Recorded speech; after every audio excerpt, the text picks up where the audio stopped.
Enraivados por su palabra, hasta el día de ayer hemos visto el libro de Oseas y nos hemos dado cuenta cómo es que la misericordia de Dios se extiende hacia su pueblo con el fin de restaurarlos. Hoy empezamos a leer el libro de Joel y el libro de Joel nos da 3 lecciones muy importantes.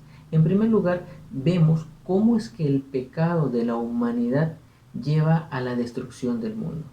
En segundo lugar, vemos cómo es que la misericordia de Dios se extiende nuevamente hacia su pueblo para aquellos que reconocen su pecado, lo confiesan ante el Padre y se arrepienten de corazón volviendo a los caminos de Dios. Y en tercer lugar, vamos a ver cómo esto nos da una esperanza a nosotros de que un día Dios destruirá todo el mal que hay en el mundo y a la misma vez el mal que hay en el corazón del ser humano. Te quiero invitar en esta oportunidad a que tú puedas ver el siguiente video que te vamos a dejar para que tengas en cuenta el contexto histórico y el mensaje que nos da el libro de Joel, detalle a detalle de los capítulos del 1 al 3 de este libro. Y también luego de ver este video, yo te invito a que puedas seguir la página de Facebook para que puedas estar al día con los Enraivados por su palabra que vamos publicando diariamente, y así tu estudio de la Biblia puedas entender tanto el contexto histórico y el mensaje que Dios nos da. Así que veamos este video. El libro del profeta Joel es una corta colección de poemas proféticos que son tanto poderosos como desconcertantes. Joel es único entre los profetas por varias razones. Primero que nada, no hay ninguna indicación explícita de cuándo se escribió el libro. Lo más probable es que haya sido en el periodo de Esdras-Nehemías, después del regreso del exilio, porque él menciona a Jerusalén y al templo, pero no parece haber reyes. Otra cosa única es que Joel está claramente familiarizado con otros libros de la Escritura. Él alude o cita a los profetas Isaías, Amós, Sofonías, Nahum, Abdías, Ezequiel, Malaquías e incluso al libro de Éxodo. Y esto está conectado con la última característica única, y es que Joel nunca acusa a Israel de ningún pecado en específico. Así que, como muchos otros profetas, él anuncia que el juicio de Dios viene a confrontar el pecado de Israel, pero nunca dice el por qué. Y probablemente esto es porque Joel asume que, como él, ya has leído los libros de los profetas, así que ya sabes todo acerca de la rebelión de Israel.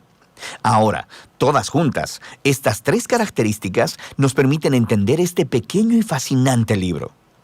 Joel es un autor bíblico que estaba sumergido en las primeras escrituras bíblicas, y su reflexión acerca de ellas le ayudó a hacer sentido de las tragedias de su época y también le dio esperanza para el futuro.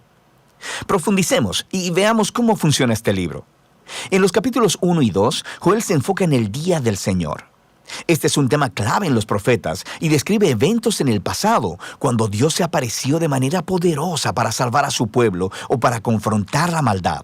Piensa en las plagas en el libro de Éxodo. Pero el profeta vio en estos eventos pasados cosas que señalaban a un futuro, cuando Dios confrontaría una vez más el mal que está entre su pueblo, pero también entre las naciones, y traería salvación a todo el mundo. Así que aquí, en los capítulos 1 y 2, Joel ha unido 2 poemas paralelos que se enfocan en este tema. El capítulo 1 es acerca del día del Señor del pasado. Él comienza anunciando un desastre reciente. Una plaga de langostas ha devastado a Israel. Y su descripción de la plaga recuerda el día del Señor contra Egipto. Recuerda la 8ª plaga de Éxodo, capítulo 10, excepto que esta vez las langostas son enviadas contra Israel. Así que Joel llama a los ancianos y sacerdotes a guiar al pueblo en arrepentimiento y oración. Y luego Joel se arrepiente él mismo junto con todos los sacerdotes. El capítulo 2 acompaña al capítulo 1 y tiene el mismo diseño poético y flujo de pensamiento. Así que Joel anuncia otro día del Señor, pero esta vez es en el futuro, no en el pasado. Es un desastre inminente que viene sobre Jerusalén. Y él comienza describiendo lo que parece otra ola de langostas, pero él utiliza imágenes militares y cósmicas. Las langostas se convierten en el ejército de Dios, como caballería y soldados que están marchando y destruyendo todo a su paso. Y el sol se oscurece, la tierra tiembla, y Joel dice, terrible es en verdad el día del Señor, ¿y quién podrá soportarlo? Y así, una vez más, Joel llama al pueblo a orar y arrepentirse, y él les dice cómo hacerlo. Rasguen sus corazones, no sus vestiduras, y vuélvanse a su Dios. En otras palabras, Joel sabe que el arrepentimiento puede ser solo un espectáculo que haces para salir del problema. Y dice que Dios no está interesado en eso. Él quiere un cambio genuino para que su pueblo deje su egoísmo y maldad. Y luego, Joel dice por qué Israel debe arrepentirse. Porque Dios es compasivo y clemente, lento para la ira y abundante en misericordia. Él aquí está citando del libro de Éxodo sobre cómo Dios perdonó a Israel después de que hicieron el becerro de oro. Y a partir de esa historia, Joel aprendió que la misericordia y el amor de Dios son más poderosos que su ira y su juicio. Y así, él guía al sacerdote en actos de arrepentimiento y oración, pidiéndole a Dios que perdone a su pueblo. Y justo después de estos dos poemas, la escena cambia. Tenemos una breve narrativa acerca de la respuesta de Dios al arrepentimiento de Joel y del pueblo. Dios se llenó de celo por su tierra y tuvo piedad de su pueblo.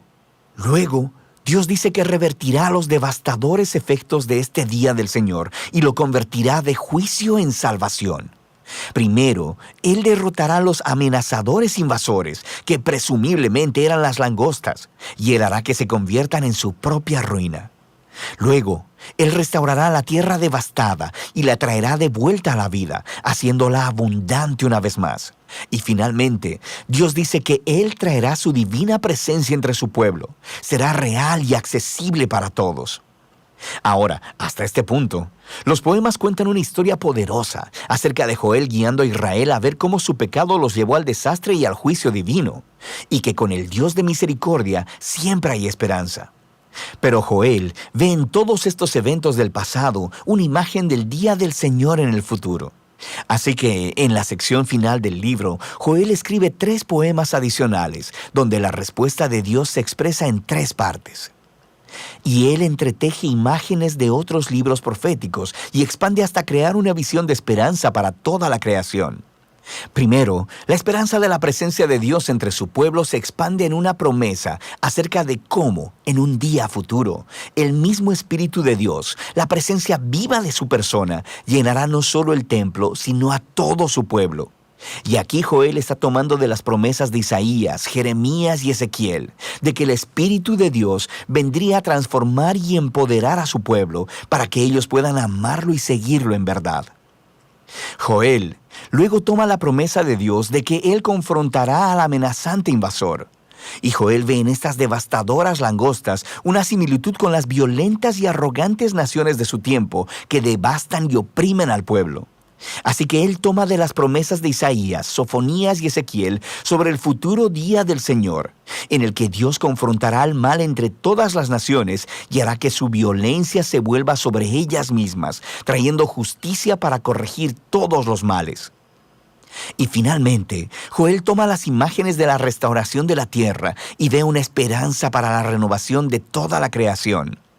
Así que él toma las promesas de Isaías, Ezequiel y Zacarías, de que al día de justicia final de Dios le seguirá una restauración de todo el mundo, un nuevo Edén, donde la presencia de Dios en Jerusalén fluirá como un río y traerá renovación cósmica. De manera que el poema de Joel termina con el perdón y la misericordia de Dios, inaugurando una nueva creación. Y así, este breve libro de Joel explora ideas profundas acerca de cómo el pecado y el fracaso humano traen una destrucción devastadora sobre el mundo, acerca de cómo Dios anhela mostrar misericordia a aquellos que simplemente reconozcan su pecado y lo confiesen, y acerca de cómo todo eso nos lleva a la esperanza de que un día Dios derrotará el mal en nuestro mundo, pero también el mal que está dentro de nosotros, y traerá su presencia sanadora para hacer nuevas todas las cosas. Y de eso se trata el libro de Joel.